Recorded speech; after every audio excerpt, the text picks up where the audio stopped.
Hola a todos, aquí voy con el segundo episodio de este podcast de la academia. Hoy día mi foco está puesto en un concepto. ¿Somos lo que parecemos? Hay un sacerdote mormón, un inmigrante alemán que una vez llegado a Estados Unidos se dio a la tarea de conocer un poco el pueblo donde había llegado, no tenía mucho conocimiento y se conectó con la iglesia mormona, participaba de todos los servicios y finalmente logró entender de qué manera influir mejor en los servicios, de comunicar mejor y finalmente se convirtió en una referencia dentro de la propia iglesia. Me refiero a Carl Brunner, quien tiene la mentada frase: puede que olviden lo que dijiste, pero jamás olvidarán cómo les hiciste sentir. Y que retrata precisamente este concepto de que la comunicación no verbal tiene un alto impacto y que a veces puede resultar incluso hasta más relevante que el contenido.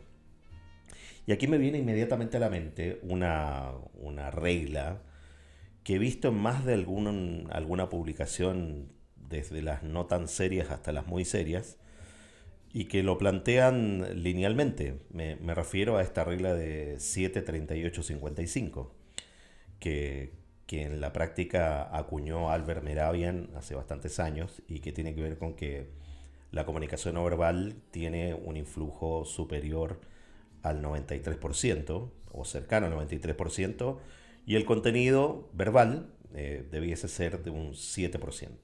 A ver, yo soy un tipo que está muy emparentado con la comunicación no verbal desde hace mucho tiempo y debo decirles, algunos me habrán escuchado alguna vez, que en realidad esa medición responde a una investigación específica que Meravian estaba haciendo con un grupo de mujeres entre un rango de edad determinada y que las exponía a una serie de imágenes que aparentemente eran escabrosas.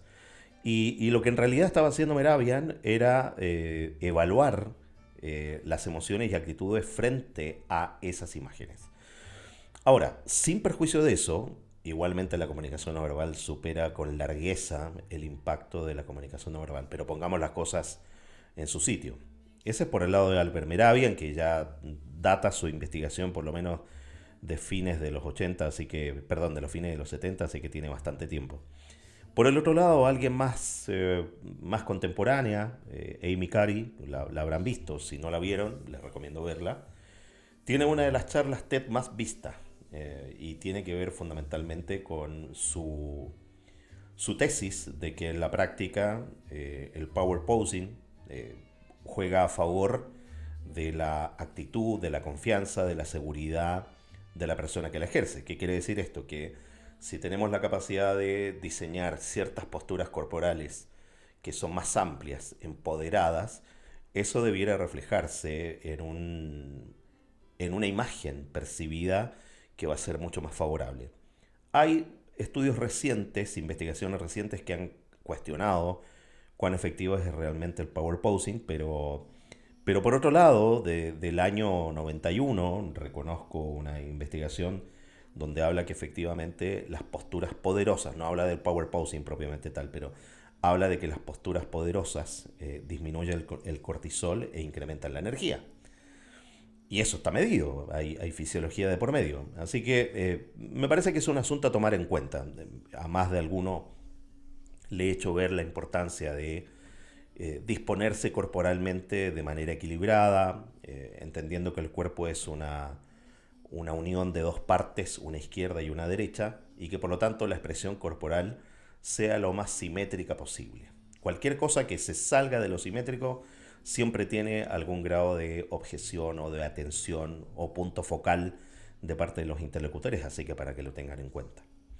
Ahora, más de alguno de ustedes habrá visto Intensamente. La segunda parte no la he visto, pero entiendo que igualmente Paul Ekman fue el asesor de contenidos de esa película.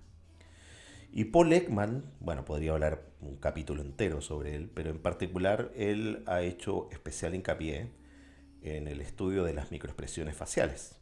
Y también, como colindante a eso, la detección de mentiras. de mentiras. Entonces, él desde la década del 50, in situ, en terreno, se ha dedicado a estudiar las microexpresiones y qué correlación tienen con las emociones básicas del ser humano.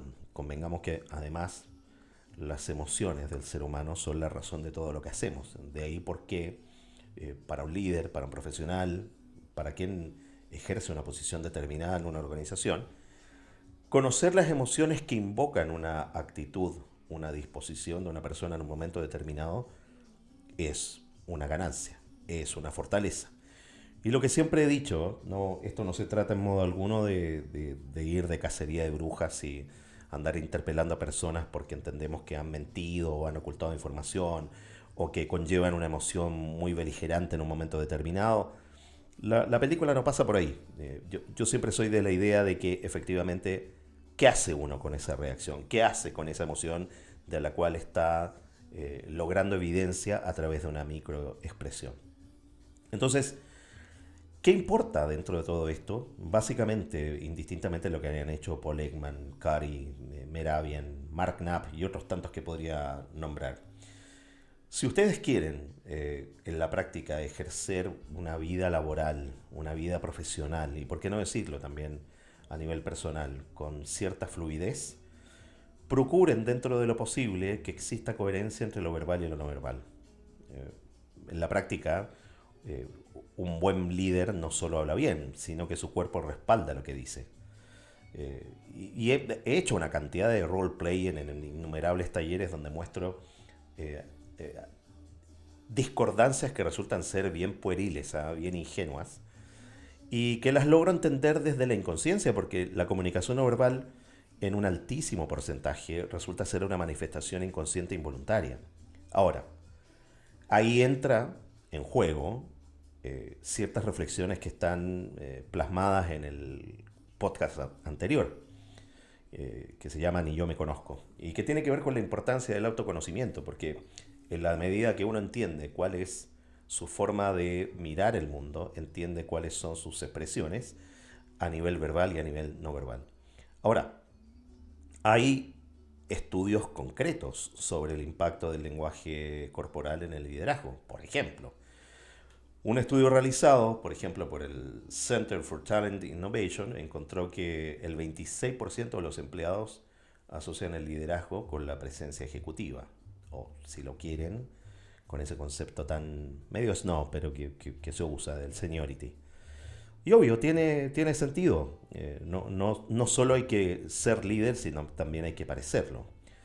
Y ahí entran en juego, diría, tres factores que son, del punto de vista no verbal, a mi juicio y en mi experiencia, tremendamente relevantes para un líder. Primero, la postura.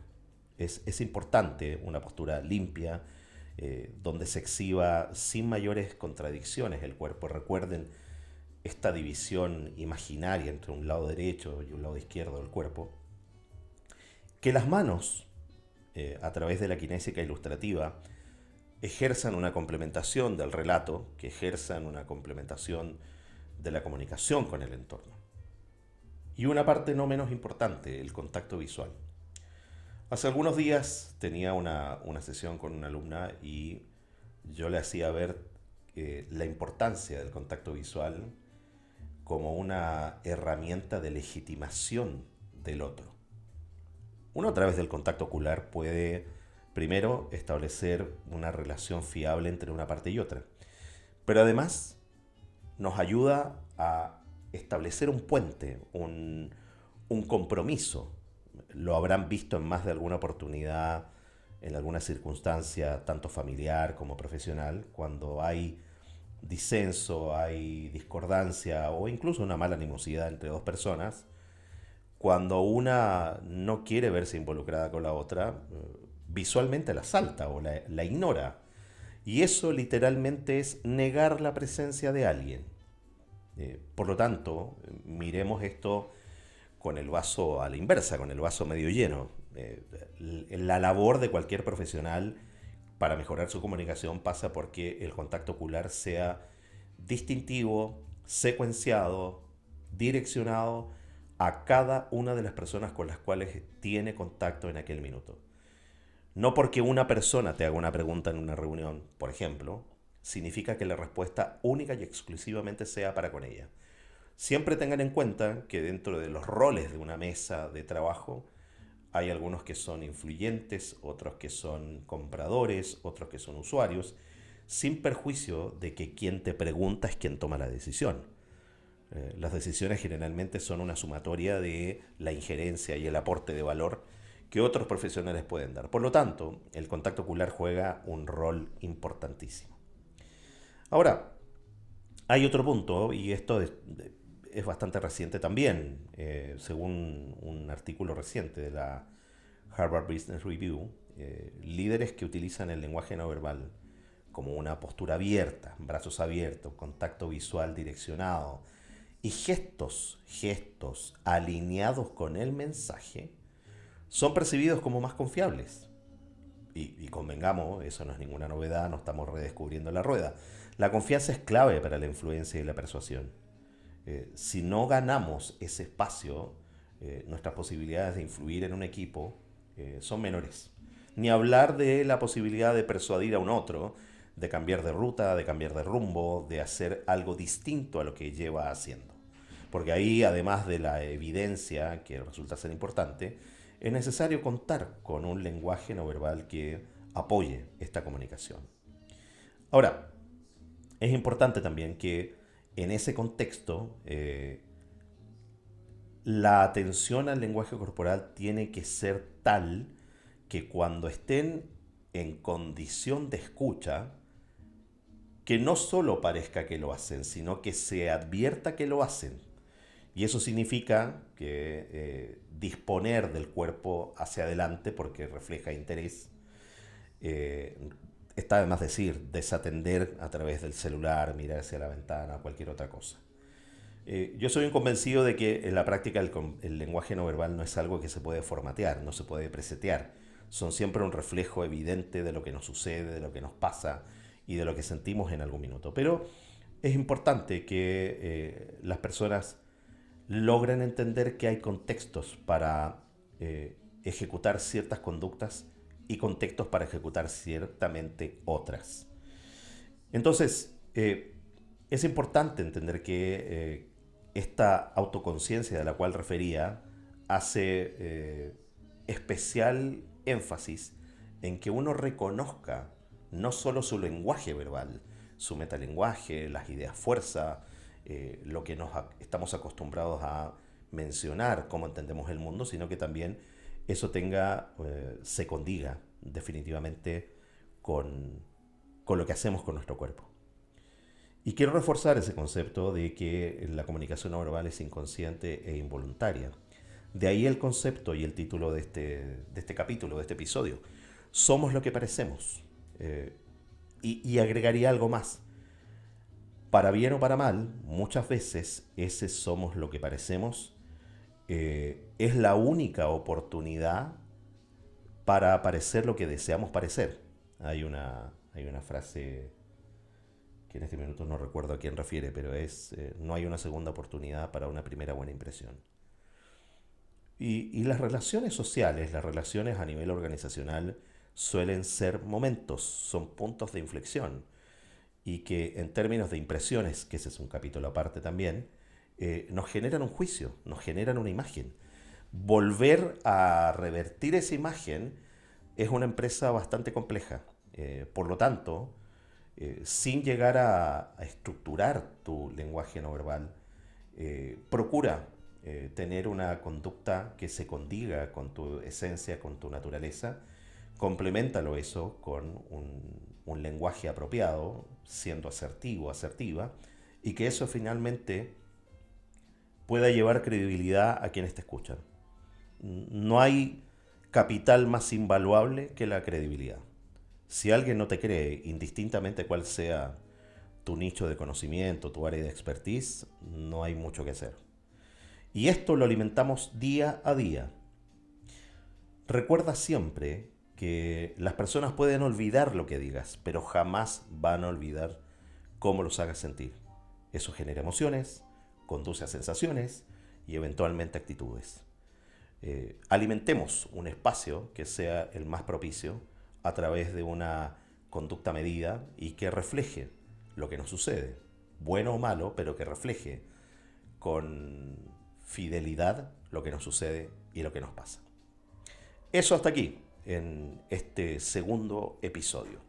Ya habrá oportunidad para profundizar en algunos aspectos más específicos de la comunicación no verbal. Hay tiempo de sobra y una cantidad de material enorme. Les mando un abrazo a todos y gracias por escucharme.